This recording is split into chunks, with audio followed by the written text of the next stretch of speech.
کی اس محفل میں اور آپ حاضر ہوئے ہمارے محترم شیخ جہانگیر صاحب کے عزیز جناب محترم خالد صاحب جو کہ گزشتہ روز بقضائے الہی انتقال کر گئے، ان کے اصال ثواب کے لیے ہم یہاں جمع ہیں۔ بارگاہ عزدی میں دعا ہے کہ اللہ انہیں کروٹ کروٹ جنت کی بہاریں عطا کرے اور ان کی قبر کو وسیع کشادہ منور خوشبودار اور ٹھنڈا کرے۔ میں اور آپ اس دنیا پہ آئے ہیں اور ایک وقت گزار کے ایک اور جہان کی طرف کوچ کر جانا ہے۔ یہ دنیا 60 سال 70 سال 100 سال جتنا بھی مقسوم ہے، ہمارے لیے لکھا گیا وقت ہے، وہ ہم نے گزارنا ہے اور ایک ایسی زندگی کی طرف پلٹ جانا ہے جہاں کا نقطۂ انجام نہیں ہے۔ موت کو بھی موت آ جائے گی اور ایک ایسی زندگی شروع ہوگی جو کبھی نہ ختم ہونے والی ہے۔ یہ مختصر زندگی جو ہم گزار رہے ہیں اور یہ اطراف میں پھیلی ہوئی کائنات جو ہم دیکھ رہے ہیں، یہ ہمیں بہت بڑی لگ رہی ہے، لیکن آخرت کے مقابلے میں یہ زندگی اور یہ کائنات بہت مختصر ہے۔ جب بچہ شکم مادر میں ہوتا ہے تو وہ 3 پردوں میں ملفوف ہوتا ہے، جھلی کا پردہ، رحم مادر کا پردہ اور بطن مادر کا پردہ۔ لیکن اس کے باوجود جہاں اس کی ٹانگیں بھی سیدھی نہیں ہو پاتی، اس جہان کو وہ بڑا جہان سمجھتا ہے اور اس کے خیال میں یہ چیز ہوتی ہے کہ اس سے بڑا جہان تو ممکن ہی نہیں ہے۔ کنویں کے مینڈک کی طرح اس کو ہی بڑی کائنات سمجھ بیٹھتا ہے، لیکن جب وہ اس کائنات میں قدم رکھتا ہے اور کراں تا با کراں پھیلی ہوئی کائنات کو دیکھتا ہے تو اسے حیرت کا جھٹکا لگتا ہے کہ اتنی بڑی کائنات۔ لیکن جو جو اس کو اس دنیا کی سمجھ آنے لگتی ہے تو وہ ماضی کو بھولنا شروع ہو جاتا ہے۔ لیکن آج ہم تصور کر سکتے ہیں کہ ہم سب اس مختصر اور انتہائی چھوٹی کائنات کو ایک بڑا جہاں سمجھتے تھے، لیکن اب اس جہان کو ہم بڑا جہاں سمجھ بیٹھے۔ اس کے بعد ایک اور جہاں آنا ہے جو اس جہاں کے مقابلے میں اتنا بڑا ہے، اتنا وسعت مآب ہے اور اتنا طویل ہے کہ صرف اس کا جو پہلا دن ہے اس کے بارے میں قرآن نے کہا مقدارہ 50 الف سنہ، کہ اس کی مقدار 50,000 سال کے برابر ہوگی۔ 50 سال کے برابر نہیں، 50-100 سال کے برابر بھی نہیں، 50,000 سال کے برابر اس جہاں کا پہلا دن ہے۔ پھر اس کے بعد نہ ختم ہونے والی زندگی ہے، بلکہ حدیث پاک میں آتا ہے کہ جنت میں جنتیوں کو ایک کھٹکا سا ہوگا، خدشہ سا ہوگا کہ کہیں موت نہ آ جائے اور یہ سب لذتیں چھن نہ جائیں، اور جہنمیوں کو ایک موہوم سی امید ہوگی کہ کہیں موت آ جائے اور جان چھوٹ جائے۔ پھر مینڈے کی شکل میں حشر کے میدان میں موت کو لایا جائے گا اور جنتی جنت سے اور جہنمی جہنم سے یہ نظارہ دیکھ رہے ہوں گے، اور پھر موت کو ذبح کر دیا جائے گا۔ اب جنتی اتنے خوش ہوں گے کہ اگر موت کو موت نہ آئی ہوتی تو وہ خوشی سے مر جاتے، اور جہنمی اتنے دکھی ہوں گے کہ اگر موت کو موت نہ آئی ہوتی تو وہ صدمے سے مر جاتے، لیکن موت کو بھی موت آ چکی ہے، اب نہ ختم ہونے والی زندگی ہے۔ تو ہماری ایک شکم مادر کی زندگی ہے اور ایک یہ زندگی جو ہم گزار رہے ہیں، اور اس کے بعد ایک ایسی زندگی کہ جس کا نقطہ انجام نہیں ہے۔ اور یہ زندگی اس زندگی کے لیے ایک کمائی کا موسم کہہ لیجئے، بوائی کا موسم کہہ لیجئے، محنت اور مشقت کا زمانہ کہہ لیجئے۔ تو اس مختصر زندگی میں ہم نے اس زندگی کو کمانا ہے، اور وہ ہمیں اللہ تعالیٰ جل شانہ نے قوا دیے ہیں، ہوش و حواس عطا کیے ہیں، فہم و ادراک کا نور دیا ہے، اور ہماری ہدایت کے لیے کتابیں بھیجی ہیں، صحیفے اترے ہیں، پیغمبر نازل ہوئے ہیں، اور اللہ نے اس کائنات کو ہدایت کے بغیر ایک لمحہ بھی نہیں رکھا۔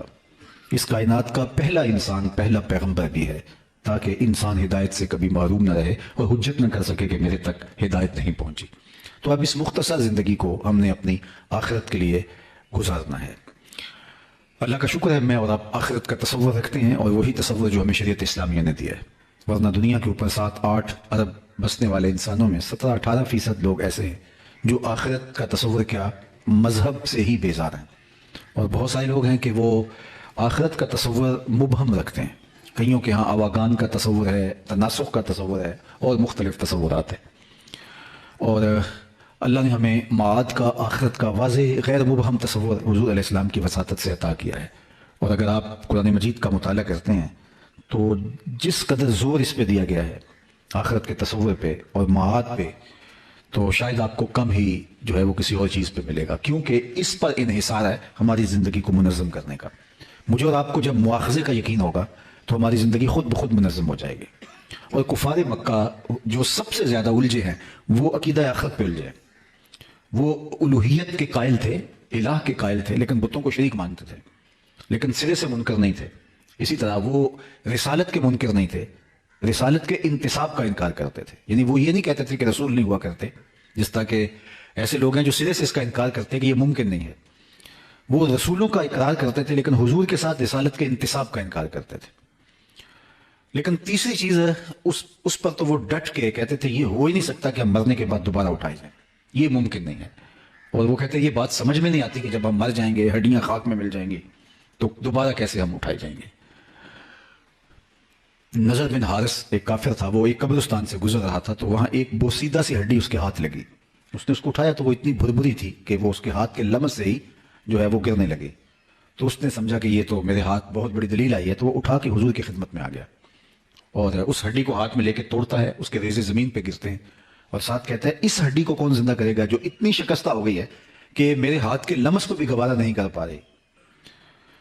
سورہ یاسین کا آخری رکوع ہے وَضَرَبَ لَنَا مَثَلًا وَنَسِیَ خَلْقَهُ، کہاوتیں بیان وہ کر رہا ہے جو اپنی تخلیق کو بھول گیا۔ اگر اسے یہ یاد ہوتا کہ میں کیسے پیدا ہوا تو یہ سوال ہی نہ بنتا، لیکن سوال اس لیے اس کے ذہن میں ابھرا کہ وہ خود فراموش ہے۔ وَضَرَبَ لَنَا مَثَلًا وَنَسِیَ خَلْقَهُ قَالَ مَن يُحْيِي الْعِظَامَ وَهِيَ رَمِيمٌ، کہتے ہیں یہ ہڈی کون زندہ کرے گا جب یہ اتنی بوسیدہ ہو گئی ہے۔ اب اس کا جواب سنیے، استدلال قرآن کا دیکھیے۔ قل، اے محبوب فرما دیجئے، یحییھا الذی انشأھا اول مرہ وہو بکل خلق علیم، اسے فرما دیجئے کہ اب تو ہڈی موجود ہے، میٹیریل اور مادہ موجود ہے، جب ہڈی بھی نہیں تھی تو جس نے انسان کو بنا لیا تھا وہ ہڈی کو جوڑ کے بھی بنا لے گا۔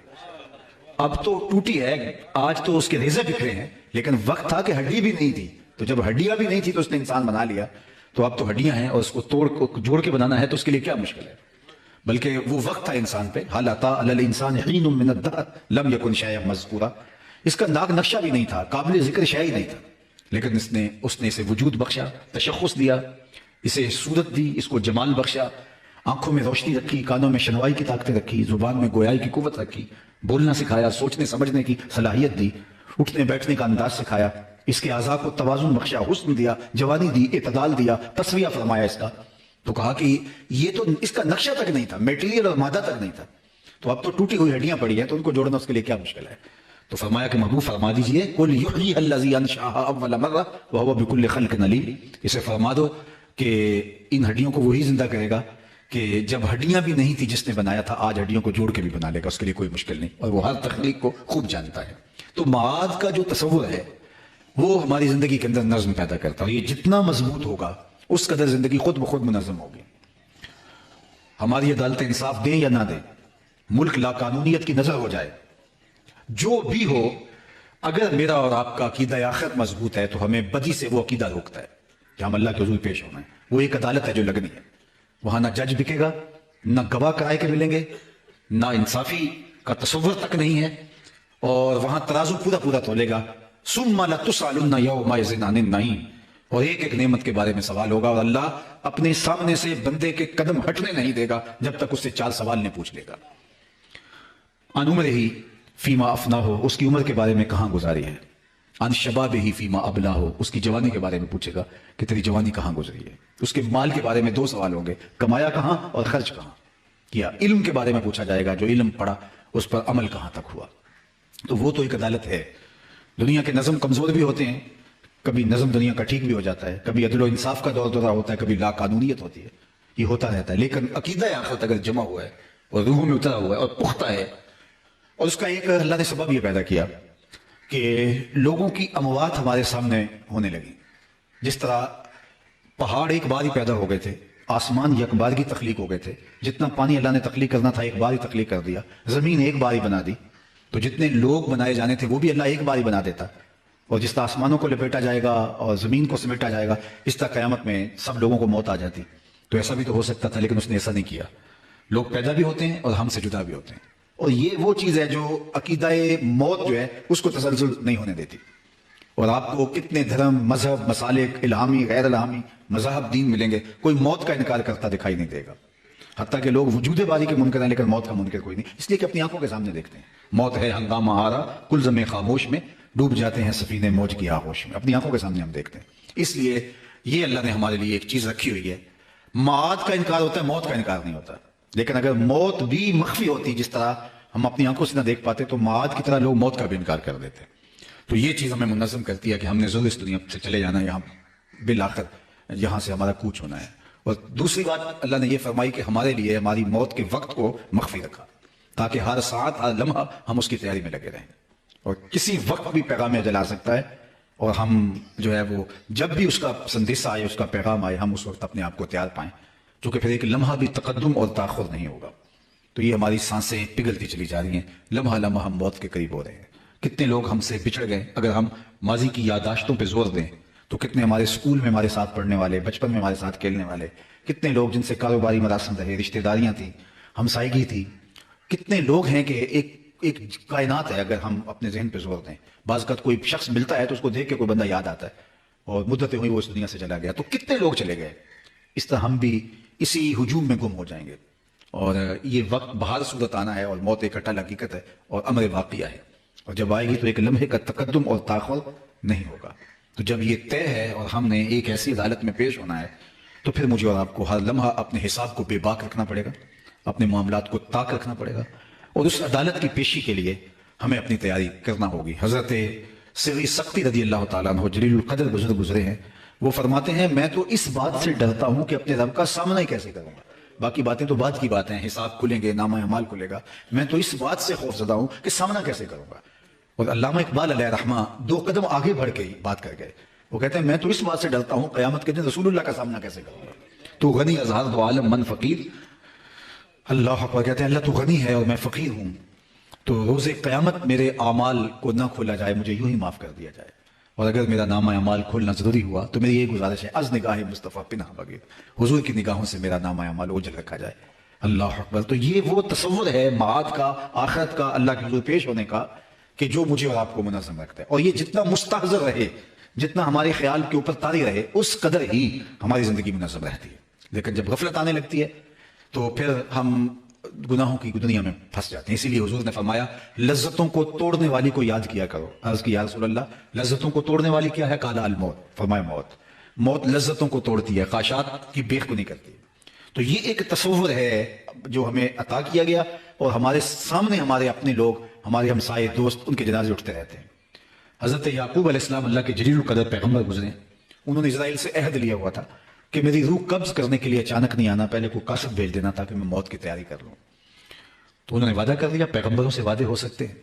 تو ایک دن حضرت اسرائیل حاضر ہوئے تو پوچھا کیسے آنا ہوا؟ کہا قبض روح کے لیے آیا. کہا تم نے تو وعدہ کیا تھا اچانک نہیں آؤں گا, پہلے کوئی قاصد بھیجوں گا, اور تم اچانک آ گئے. حضرت میں نے تو قاصد بھیجے تھے. فرمایا میرے پاس تو کوئی نہیں آیا. کہا آپ کے سامنے کتنے لوگوں کی موت واقع ہوئی, یہ میرا قاصد نہیں تھا تو اور کیا تھا.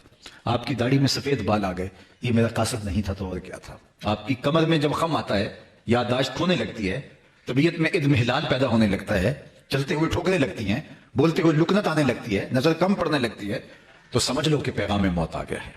اور یہ تیزی کے ساتھ ہم موت کی طرف بڑھ رہے ہیں. حضرت عمر کا دربار لگا تھا, ایک شخص آیا, اس نے گزرتے گزرتے آواز لگا یا عمر لا تنسا موتک, عمر اپنی موت کو نہیں بھولنا.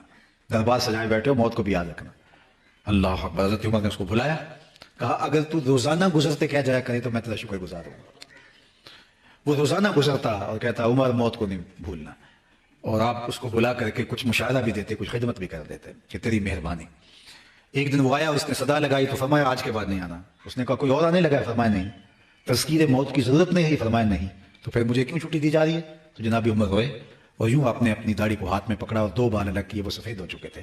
کہا میاں اب یہ 2 بال میری داڑھی میں سفید آ گئے, اب تیرے آنے کی ضرورت نہیں, یہ مجھے خود ہی بتاتے رہیں گے, ہماری تو پوری داڑھی بھی سفید ہو جائے. میاں صاحب نے کہا تھا ہڈیاں کمبن گوڈے کھڑکن تے اڑ گیا لک تیرا, اجے بھی بدیوں باز نہ آئیں جی اور مدد دلیرا.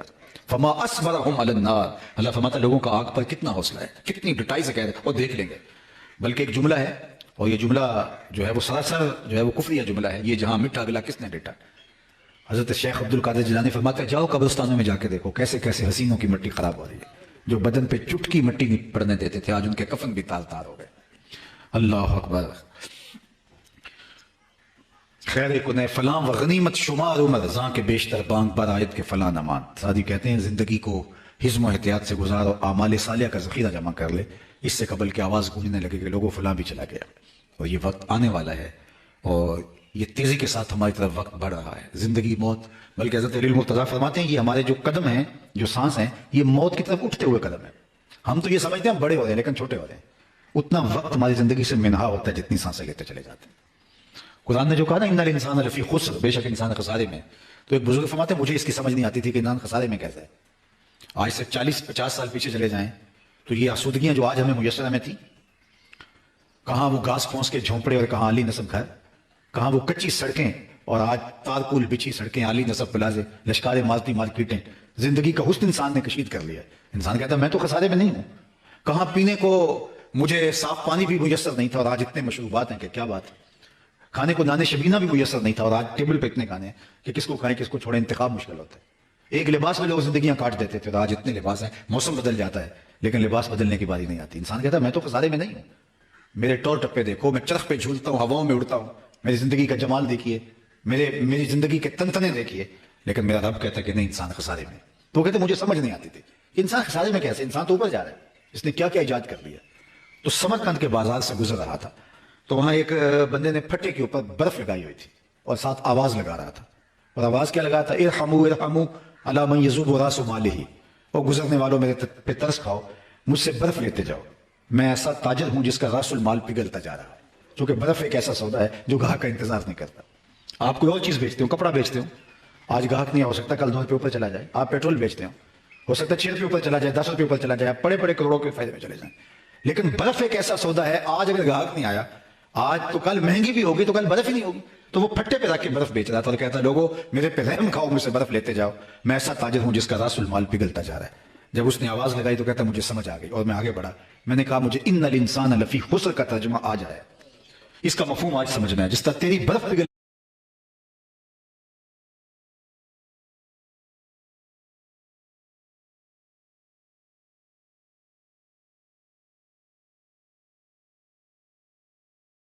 رہی ہے، میری زندگی پگھل رہی ہے. تیری برف قطرہ قطرہ پگھل رہی ہے اور میری زندگی سانس سانس پگھل رہی ہے.